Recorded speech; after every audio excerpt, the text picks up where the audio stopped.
Today I'm going to talk about Spiderchain. I first came across Spiderchain this week. Jameson Lott made a blog post. Shinobi wrote an article in Bitcoin Magazine. It sounded interesting, the idea of sort of randomly kind of proof of stake, I guess escrow or whatever you want to call it, like for these side chains. Seems interesting. I looked at the proposal and I got some like fall 2017 vibes from it. I mean, they do have a marketing department. That doesn't mean it's completely bad, but there are a couple red flags in the way they describe the security. So I think it's definitely not there at this time. But I'll describe some of the issues here. So to begin, I guess we'll talk about what it is. You're trying to create a side chain, and the problem with side chains always is you have to be able to pig in and then somehow using only L1 methods escrow hold the stuff that's going into the side chain, and then do all your side chain stuff with it, and then be able to come back out, right? And you have to sort of trust these people here. Whoever they are, they could be, the drive chain proposal is that these are miners over a long period of time. Like Liquid, you have like some small set of multi-sig and you just kind of trust them. So this is an interesting proposal. It's kind of going to be between that, where you're actually taking a staker set from this sidechain group of stakers who have staked coins, and you're sending your Bitcoin to a multi-sig address which has been randomly created. I mean, the multi-sig addresses are randomly selected, and then you're hoping that all these multi-sig holders will behave when it's time for you to get your coins back, when you want to peg out. So maybe we'll talk about the initial staker set. So this is going to be, I'll call it, say, N addresses, each of whom have staked some fee or some stake, which I think they use S, I forget. Some stake S. So, in order to be a staker, you have to stake, and the stake is some value. And I believe it's a constant. It's possible that if you actually implemented this might be sort of dynamic.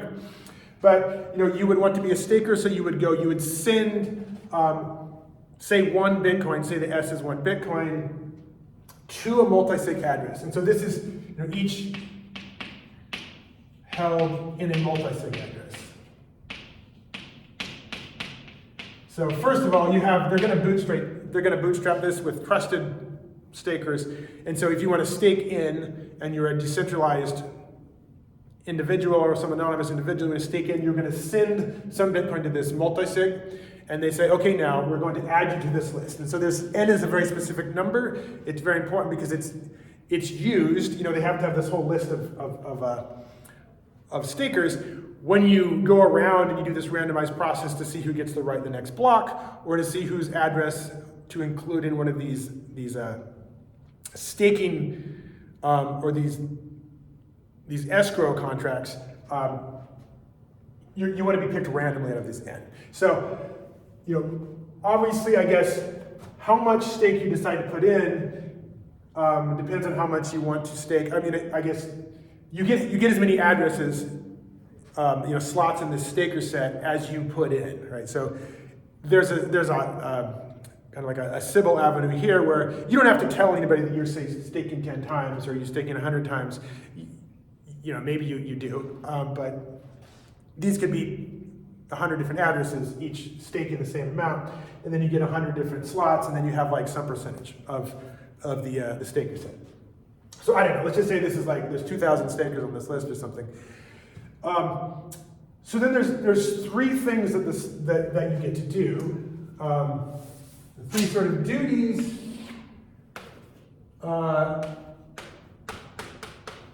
Of stakers. So one is to hold pagans as escrow.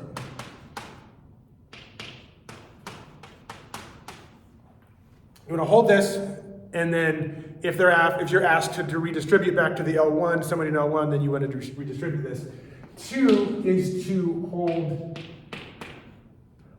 stake in escrow.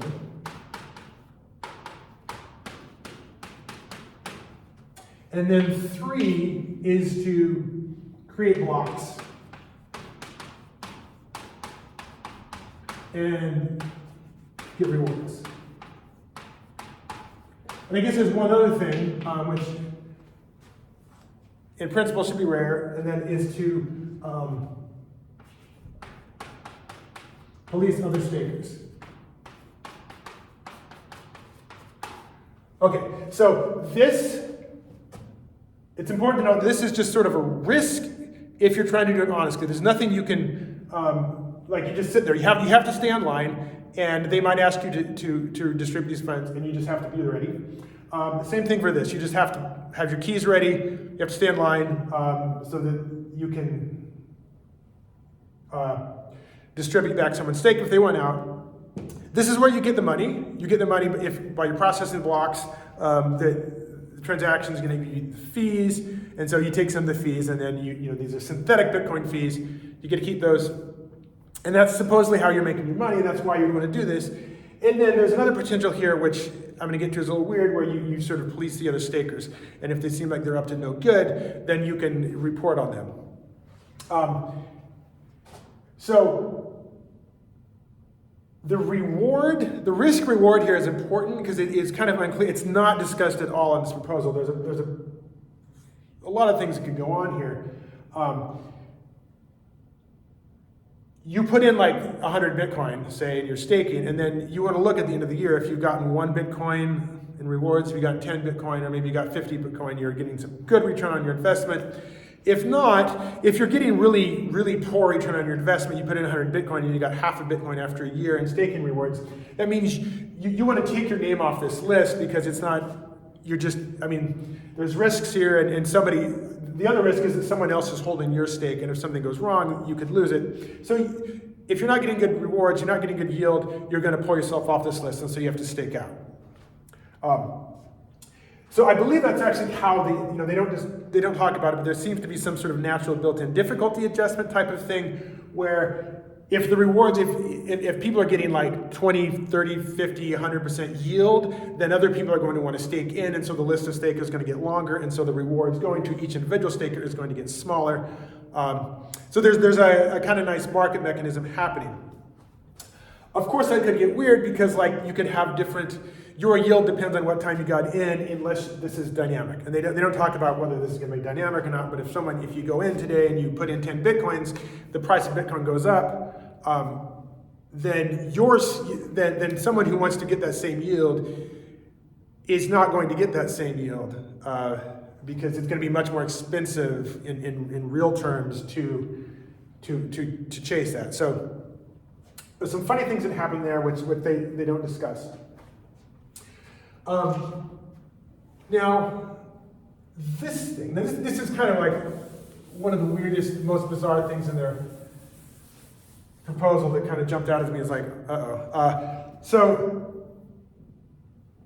they do this example, and they try to throw a little bit of math at you, why this is secure. And they say, what can happen if you have this multi-sig contract and it's holding, and their example I think is 64 or something, you have some multi-sig is holding some amount of Bitcoin, right? So what happened is someone pigged in, they say, just to make up numbers, say put 100 Bitcoin or a bunch of people at block 800,002 pigged in 100 Bitcoin or something like that. And this is held by a group of n, I don't know, say 64 multi-sig addresses, right? So they say, these are all the folks that hold this. And, well, each one of these, let's say we made them put 3 Bitcoins in. So each one of these guys put 3 Bitcoins in. And so what happens is they can steal this, right? So they can, it's V64, and it's a 2/3 majority multi-sig. So 43 can collude to steal.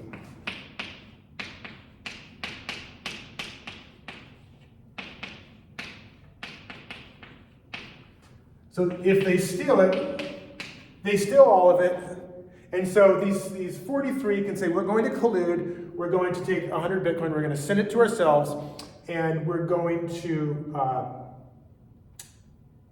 maybe, I don't know, split it up somehow. But so if they've all staked 3 Bitcoin, this is going to be lost, right? Because people are going to see this and going to say, you guys stole, and each one of these staked 3 Bitcoin, and so they're going to lose it, right? So, the 43 here, they're going to get some portion of this 100, a little bit more than 2, maybe 2.5, but they're going to lose 3. So you say maybe that's not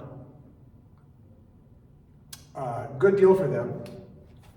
But the way that now the paper describes it the following: this is that somebody can catch them, right? And this was I still don't know exactly what they mean by this, but like somebody. Apparently, one of the other multi-sigs could catch them. So one of these guys could see these 43 conspiring to steal, and they have this choice: should I join and steal, or should I report them? And the way that the protocol is described is, if they report, they get to cash out all of the multi-sig, right? So. I believe I read this correctly, but you need to think a little bit adversarially, just a little bit. I'll say that again. If you report these 43 wrongdoers, remember, you are an anonymous participant. If you report these 43 wrongdoers, you get to keep their stake.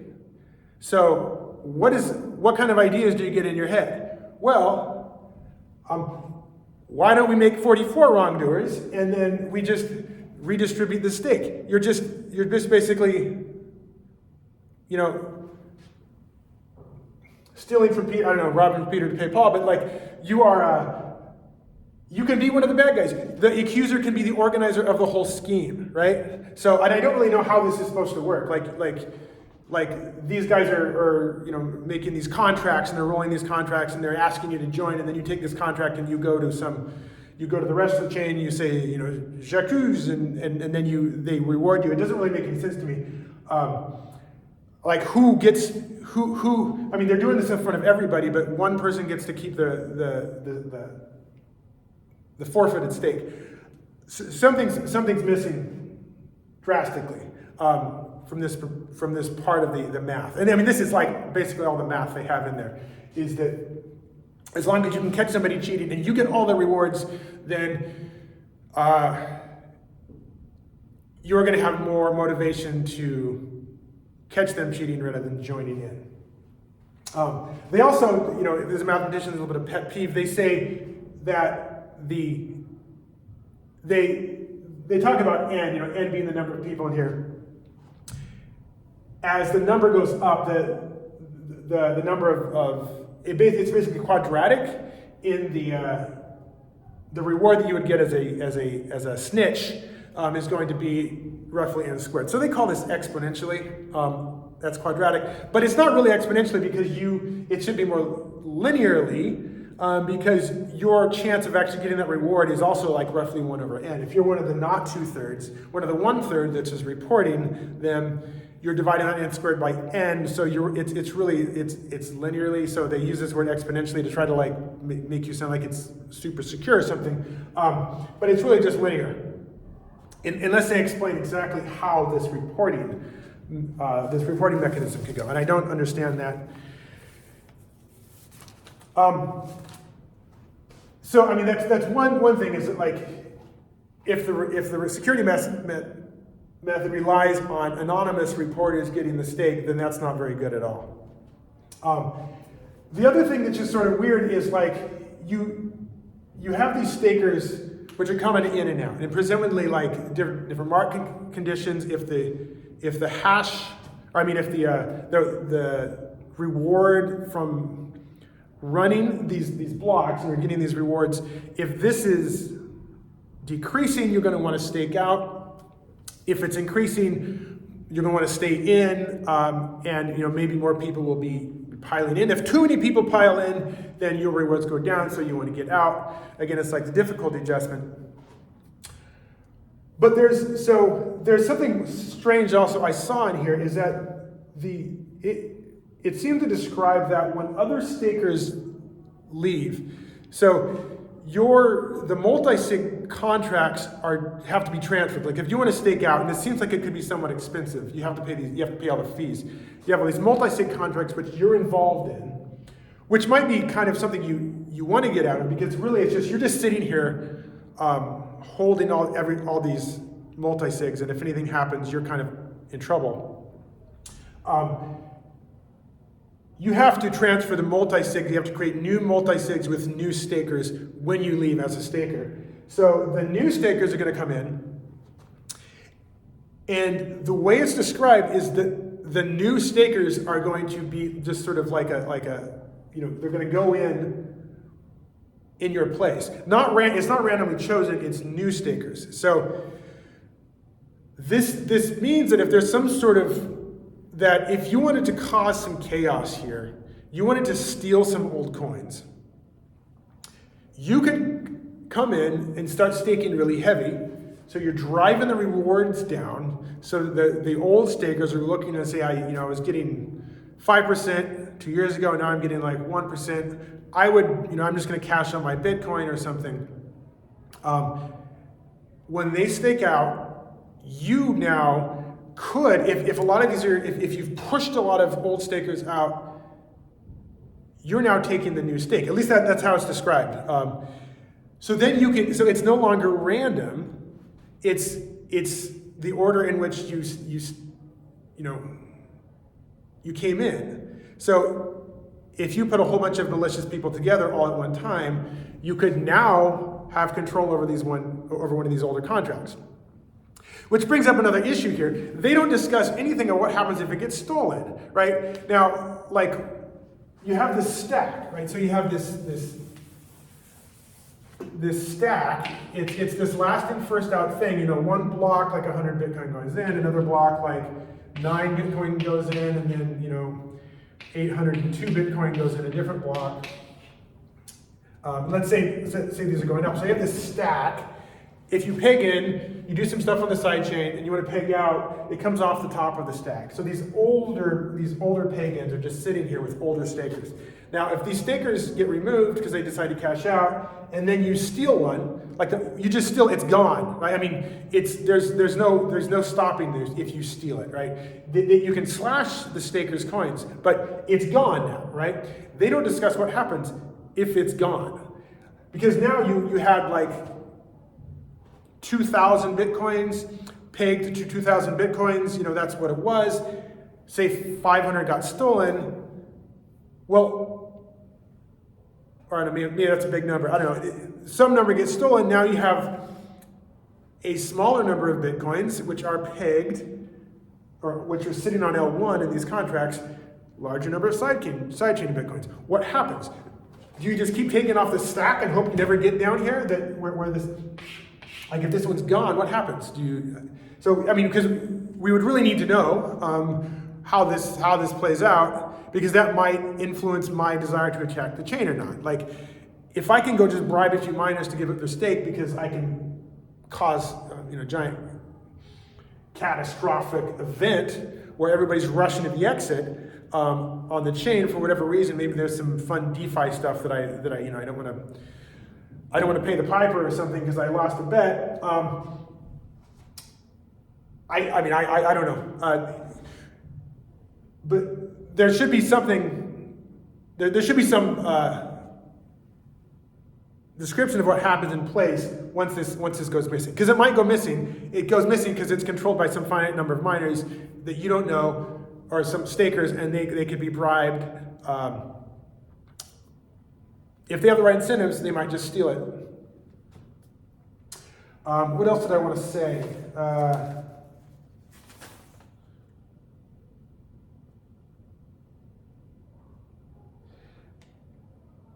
Yeah, I mean, there's just some weird, like, I made in my notes this, so they say on page 19 that, like, if you need 2/3 malicious stakers in order to get 50%, kind of roughly, if, you know, in the long run, if you have 2/3 of the stakers, then you can maliciously steal 50%. I don't know what the 50% has to do with it. Like, if you can get 2/3 on one contract, on one multi-sig transaction, you can steal that. And we need to know what happens when you steal. Like, I don't know what happens, like, if you've stolen 50%, why this is worse. If you can steal 10% of the coins, that's still really bad, right? That means you're not pegged 1-to-1, and this could all go south really quickly. Another thing which is a possible vulnerability is, it seems like the addresses, so this, you know, the next Bitcoin block is being created. The orchestrator, which is sort of chosen by this random process, is taking this collection of new multi-sig addresses, or, you know, from these stakers. It's a random collection from the soul set of stakers, and they're choosing them here. So what I believe from reading this proposal is that you get to see who the multi-sigs are. Now, this means that if someone was up to no good, you kind of have this thing going on where it's like, you know, you're counting cards in blackjack, and if you see the odds in their favor, that's when you bet big, right? So if you can identify, you know, you see this multi-sig address go out there, and you are a malicious actor, and you can identify you have, say, for some random reason, a bunch of your staking addresses have showed up on this, or you know some people you think you can bribe, or you have a reason to think this might be the vulnerable block, you can put in 1,000 Bitcoin there. Now, they're not stealing from you, right? Because they're not stealing from you. You get your Bitcoin in there, and then you can come cash out. Like, later, maybe if somebody puts more money on top of the stack, you can still cash out, and you can cash out this contract, though, that you put there is still there, and that's when these malicious miners can steal. So if, you know, the malicious miners, I mean, from the other, the side of the thing, if you are malicious, I don't mean miner, I mean staker. If you're a malicious staker, you can wait until you have been proposed, maybe a larger percentage, and that's when you can throw a bunch of money in, and then you can, you know, take it out through a different, because it's a stack, you don't have to take it out from where you took it in. You can steal this and then take it out of a different one, right? I mean, you don't know. I mean, the right hand doesn't know what the left hand's doing as far as the chain. It's like you can be contributing here from a different address, and then stealing it, and then staking out, and then also being the accuser, catching yourself stealing this, and then getting your own reward. So until all this stuff is resolved, I think this should maybe not be considered that serious of a proposal.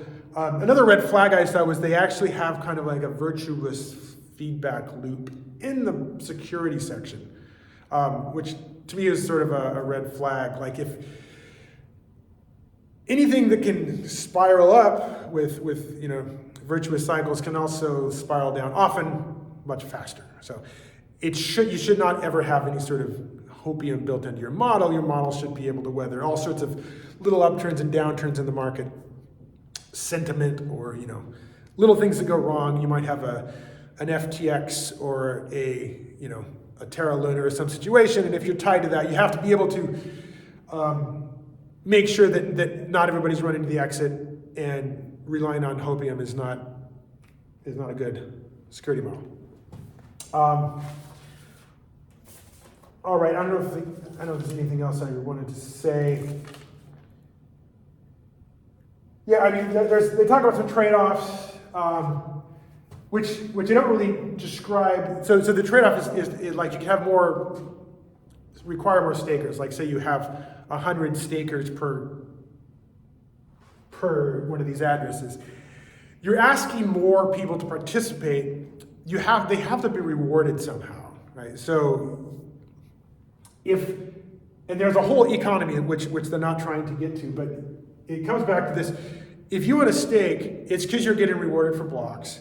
And the cost of doing all this stuff, so you're just holding this to be, because that's what you have to do. In order to create blocks, you have to hold the pegs in escrow, you have to hold the stake bonds in escrow. And if you have like this huge responsibility set, this might become less worth it. Because each one of these is a risk, of course, right? It's something you could fail at if your keys go missing for a week or something. Right. So yeah, there's a whole market, there's a whole economy that hasn't been discussed. And I think if this were to be taken seriously, you'd have to discuss like what are the proposals. It might be fixable. They kind of expect this just to kind of work like proof of stake, all this stuff. There's a lot of tokenomics that's happening with proof of stake, but it's different because you have to have something with teeth over on the L1 side governing what you do on the sidechain side.